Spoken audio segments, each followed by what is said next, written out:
एक एलियन बहुत समय पहले अंतरिक्ष के एक दूरस्थ ग्रह पर एके नाम का एक एलियन रहता था। उसका ग्रह विज्ञान और तकनीक में बहुत आगे था, लेकिन वहां भावनाओं की कोई कदर नहीं थी। एके हमेशा सोचता था कि क्या प्यार, दोस्ती और खुशी जैसी भावनाएं उसकी दुनिया से बाहर कहीं मौजूद हैं। एक दिन अपने ग्रह के वैज्ञानिक प्रयोग के दौरान एके गलती से एक पोर्टल में गिर गया और सीधा धरती पर आ पहुंचा।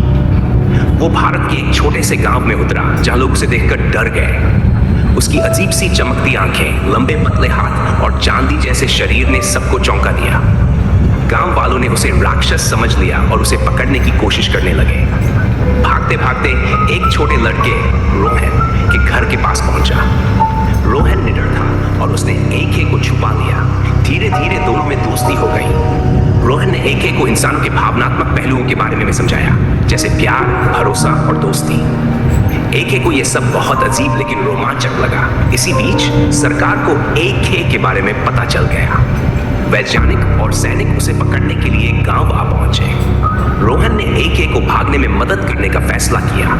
उन्होंने एक पुरानी गुफा में छुपकर एके के पोर्टल को दोबारा सक्रिय करने की योजना बनाई। आखिरकार जब सैनिक बहुत करीब पहुंच गए, एके ने रोहन को गले लगाया और कहा, तुमने मुझे वो सिखाया है जो मेरी पूरी सभ्यता कभी नहीं समझ पाई, प्यार और दोस्ती। मैं ये बातें अपने ग्रह पर भी फैलाऊंगा।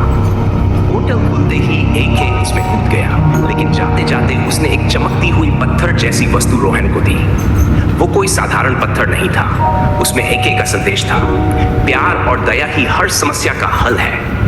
गांव के लोग जो पहले एके को राक्षस मानते थे, अब समझ चुके थे कि वो असल में एक दयालु प्राणी था। रोहन ने उस पत्थर को अपने घर के सबसे खास कोने में रख लिया ताकि वो हमेशा अपने एलियन दोस्त को याद रख सके। समय बीतता गया, लेकिन रोहन को यकीन था कि एक दिन एके फिर लौटेगा। इस बार शायद पूरी आकाशगंगा में प्यार का संदेश फैलाने के लिए।